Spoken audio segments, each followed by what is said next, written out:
Good morning, and I'd like to thank Dr. Kent for inviting me to speak. Today my topic is the nursing's role in global impact and transformation of healthcare delivery. I'd like to say that it's a pleasure to be here, albeit virtually, and to let you know also that I am the product of an Irish immigrant. My paternal grandmother was from County Cork, lived in Skibbereen, lived and raised, and came to the U.S. when she was about 21 years old. So happy to spend the next 20 minutes or so with you. So today, just briefly, I'll talk about the global healthcare transformation, about some Ireland data, healthcare data that compares it to the rest of the world and how it's doing. And then we'll talk a little bit about some future models featuring nurses that are leading. Let's talk about healthcare in crisis. This is a global problem. Every single country in the world is experiencing this. There's fragmentation of services, there's poor access to care, there's unsustainable costs. It's a crisis. Suboptimal outcomes for our populations, lots of disparity, racial disparity, gender disparities needed to be addressed. We have a changing disease vision, compilation and social demographics. As we age, we're getting sicker and we're living longer. So that presents a significant challenge to healthcare. And then significantly, there's poor capacity and capability of the primary care workforce. And we're going to talk a little bit more about this as we go along. This is from the WHO 2016 data. And at the time, there was almost 57 million global deaths in 2016. 40.5 million, or 71%, were due to chronic diseases or non-communicable diseases. 48% of those people that died were less than 70 years old, and 80% were due to premature deaths due to cardiovascular disease, stroke, and diabetes. These things are preventable, and nurses are poised so well with their skill sets and abilities to be able to address these issues. And we'll talk more about this as we go on.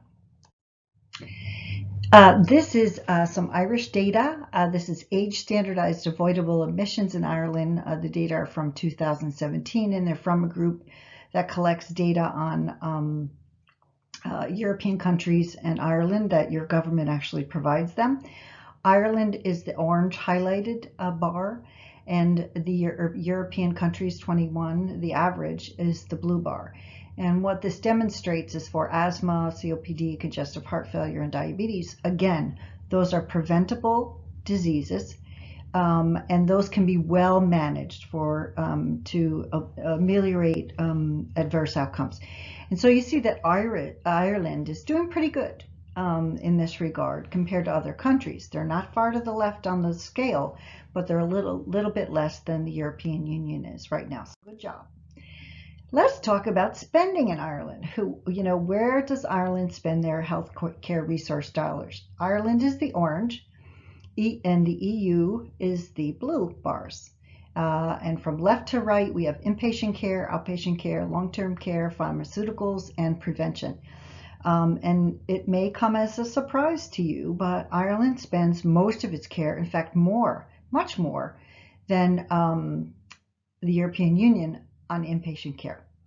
About the same in outpatient care as the European Union, a little bit more in long-term care, about the same in pharmaceuticals, and both the EU and Ireland don't spend anything in prevention. This is critical information because follow the money, and where the money goes, that's where the focus is. And Ireland is right now involved in trying to transform that. This is about some staffing. So I'm going to talk about nurses and doctors from Ireland. And this is practicing nurses total per 1,000 inhabitants between 2002 and 2019. And I've selected Ireland and some other countries, Switzerland, US, and Korea, to demonstrate what's going on. So Ireland is a blue line, and in 2002, Ireland had 12.3 practicing nurses per 1,000 inhabitants. Follow the trajectory here of the path, and you'll see that Ireland actually ended up in 2019 with only 12.9. So in all those years, practicing nurses in Ireland haven't made any gains, right? Whereas look at some other countries, Switzerland, and the United States really hasn't made much progress, but Korea, they're ramping up, and the US is ramping up. And Ireland looks like it might be ramping up a little bit more, but no progress made there. Let's look at nursing graduates between 1980 and 2019. Again, I looked at Switzerland, Korea, the United States, and Ireland.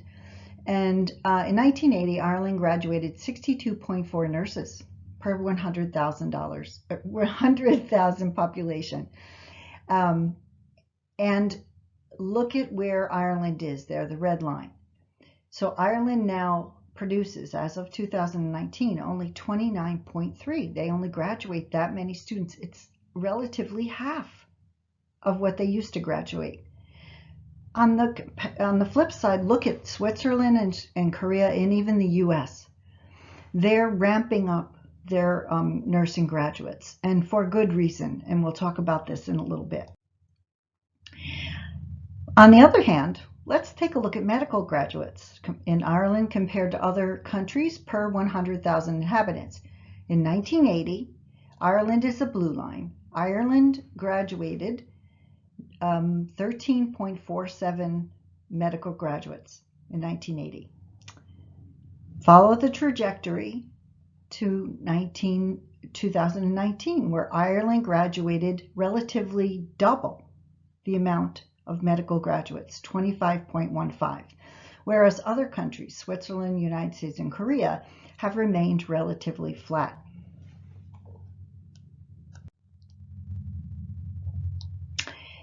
Let's take a look at the comparison of health status of these countries, these group of European and Eastern European and Asian countries that participate in this study.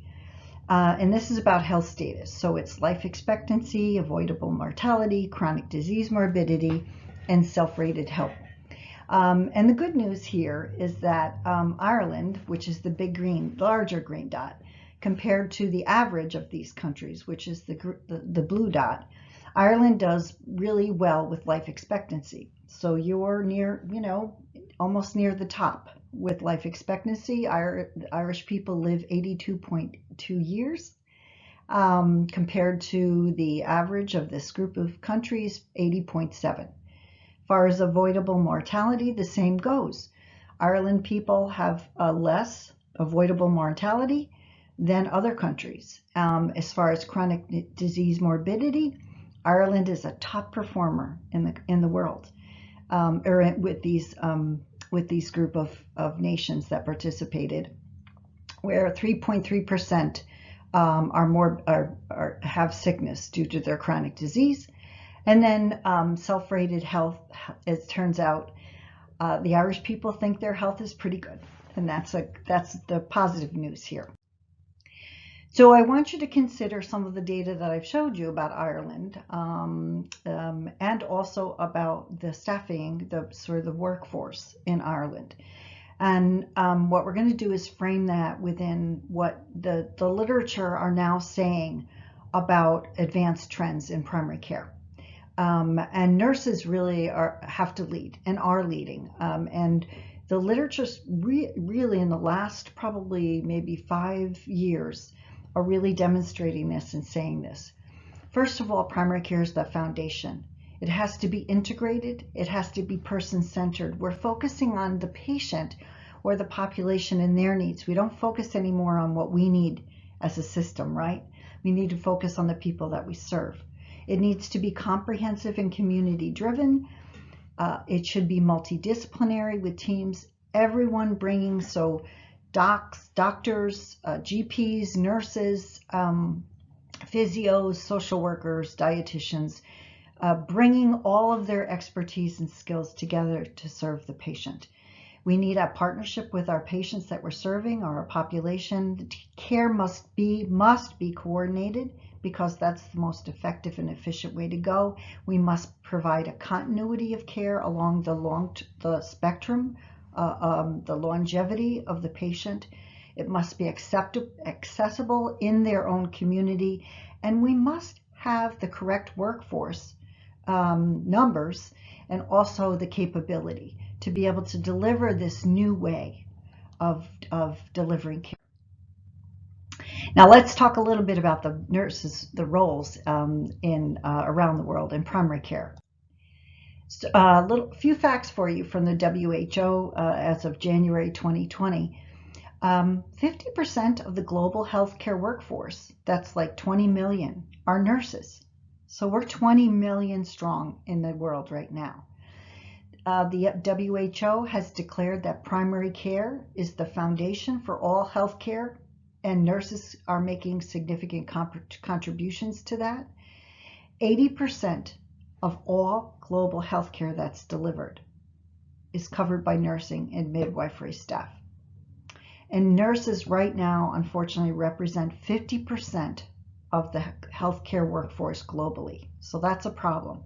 And what the WHO believes is by 2030, we're going to need another 9 million worldwide more nurses.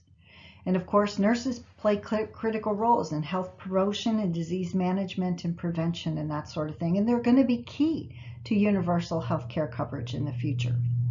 The other interesting point, I think, is that most systems often see nursing as a cost, so an expense.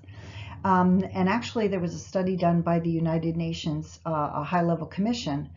What they found is that countries that invested in nurses saw triple their return on investments in not only the health outcomes for their populations, but also for the economy.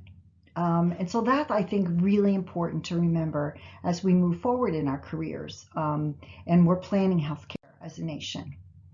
The WHO has defined very specifically primary care nursing roles. Basically it's community health nursing because it's delivered in the community. It needs to be health promotion, disease prevention, and disease management. And countries and ministries of health really need, in order to implement this and to make it effective, we really need to focus on financial resources flowing in that direction, and also policies and standards that allow nurses to practice at the top of their license. So one of the models that you should be very familiar with is SalgaCare, and I have had the privilege of being on the SalgaCare Advisory Committee for the last few years and have enjoyed it thoroughly and still enjoy it. But SalgaCare is your country's huge healthcare, very, very wonderful healthcare transformation plan. It'll take 10 years and multi-billion dollar euros across the longitudinal time. But the principles really remain the same, and they're very consistent with what's coming out of the WHO and the European Commission and the United States as well, that the patients, the right patient is seen at the right time by the right clinician, so the patients get the care that they need. And it's a very integrated model, and the picture here is actually the master plan for SalgaCare, and it really is an integrated health and social services network. There's a live link here on my PowerPoint, and it's to a 1-minute video. I'm sure we're not going to have time for it, but a 1-minute video about SalgaCare. If you haven't seen it, feel free to click on it. It's great. And so I'm going to talk about the model, one of the models that I lived and breathed for a number of years. In the VA, where I work, Department of Veterans Affairs, established in 2010 a new model of delivery in their primary care, and it became foundational. The VA is the largest integrated, publicly funded healthcare system in the United States. We serve 9 million patients. And we implemented that across 1,200 sites of care across the United States. And the takeaway point here, the take-home point for you, is that the registered nurse who is part of the team is the linchpin. And the registered nurse is really the leader for the team. The physician or the nurse practitioner provides the medical care, but the nurse, the professional nurse, the registered nurse, provides all of the other care and really assumes the leadership role for the team. And I'm very proud of the VA for doing this over the last many years, right? 12 years, I guess. These are some of the outcomes very quickly from that. So the VA has been able to publish around 500 peer review articles relating to this implementation, and you can just get them, online. But what we've seen is significantly higher patient satisfaction, higher performance on quality measures, lower staff burnout. People are really happy when they're in this interdisciplinary team model. They work together. We have lower hospitalization rates. We have less visits to the emergency department. So all things moving in the right direction to get the care out of the hospitals, out of a high complexity area, into the community so that primary care and the community can take care of the patient. And they do in the VA. About 90% of all the care that's delivered in the VA is in the primary care system. This is an interesting study from Claire Meyer, and basically she was looking at prescribing authority for nurses, both advanced practice nurses and for our regular nurses. And you can see a number of countries, including your own, that have really looked at this. And the really important thing here with this issue is that places are taking a look at what else can nurses do to really broaden the amount of care that they're delivering and do it within a comfortable top of the license work and within their skill set. And many countries are exploring this. This is a group from New Zealand that I took a look at, a great paper. And what New Zealand did was they established a set of protocols and routines that were developed by nurses and docs and pharmacists for medication management. So the same kind of thing I was discussing in the prior slide. But what they ended up doing is they identified a certain number of diseases or illnesses, and in the acute realm, so acute, episodic, not necessarily disease management, but so that nurses, once they evaluated a patient, triaged, assessed them, evaluated, could go ahead and prescribe them certain things based on a protocol. For example, for a urinary tract infection for a young woman or that sort of thing. And it's about efficiency and effectiveness and getting the right care to the patient at the right time in the right place, right? So that the patient doesn't have to have an extra trip to see their physician for this. This is the Netherlands model. Again, nurses and GPs working together for a population of patients and managing chronic illness over time. And the nurses are responsible and accountable just as well as the GP for this group of patients.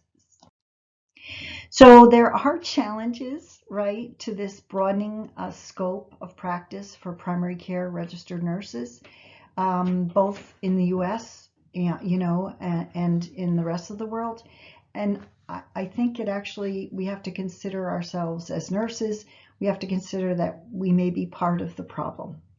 So nursing culture really right now values inpatient care more than primary care. It happened when I was in school for my nursing, and I think it's still happening out there.